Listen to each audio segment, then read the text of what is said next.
So I just wanted to drop in and share a bit of quick news and give you guys an update on the channel and kind of what to expect in the following month. I know I haven't been the most active recently, and that has a lot to do with me traveling a lot for work and moving apartment. I'm kind of in that transitional stage where I have all of my figures and equipment packed up and only the essentials to kind of keep me going until move day. That and there hasn't really been any Figuarts Dragon Ball releases this month, so yeah. Tamashii Nations posted photos on their Instagram account recently and updated their website with a dedicated page for the figure as well. I'll leave the links below in the description so you can peruse through the photos at your leisure after the video.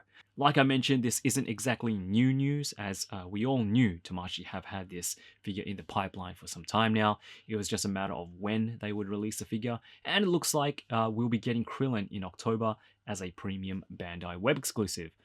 Pre-orders started April 1st and retails for 6,000 yen or $60 US. You can pre-order Krillin on the premium Bandai website or the premium Bandai US site, depending on your area, but I'm sure he will be available at other online retailers as well. Again, links will be in the description. So taking a closer look at the figure, we get a better look at what we'll be getting with this release, and it looks like we'll be getting quite a bit in terms of accessories, something that's always appreciated. Some very Namek Saga art style inspired head sculpts, which I'm glad look different to the Cell Saga Krillen we got recently in January. I'm really happy Tamashii are paying close attention to not only the obvious differences with each version of a character, but the more subtle differences like art style as well. Both versions of Krillin were drawn very differently, and I think it's reflected pretty well with these new head sculpts.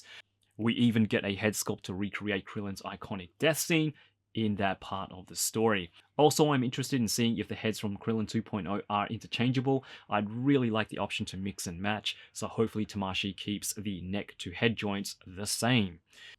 We get a number of swappable hands as well, 5 pairs to be exact. No energy effects this time around, but I'm sure you can use the Kienzan or Destructo Disc from Krillin 2.0.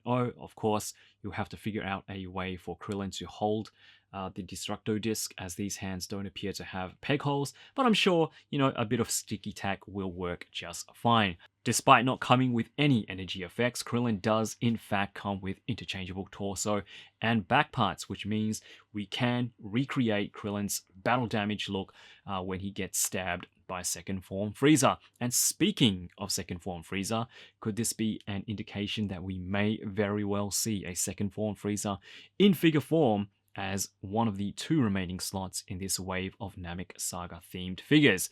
My bet is still on Nail with Dende as a 2-pack, and possibly a Namek Saga Vegeta or Warrior Awakening Goku 3.0. But I guess anything is possible at this point, and there are a few other characters that I think have a strong chance of getting a figure. We got the other forms of Frieza, of course, third form and full power, or possibly a Kui. I don't know about strong, but the other forms of Frieza, definitely a good chance. And before I forget, Krillin does of course come with the 1-star glowing Namekian Dragon Ball. So as I mentioned earlier in the video, I will be moving out of my current apartment in a couple of weeks, and I thought, hey, what better time to give the old review station a bit of an update. My current setup now is basically a white table with a couple of overhanging lights against a white background. It's a little cramped and I basically have to set it up and tear it down every time I finish a review. So with my new intended setup, I hope just to have, everything, set up all the time, so I don't have to waste time messing around with putting everything up and taking everything down when I'm finished. I bought myself a new table, new lights, a better lens for my camera to shoot reviews, and while I do like the clean white background, I do plan on going with a new color just to change things up a bit.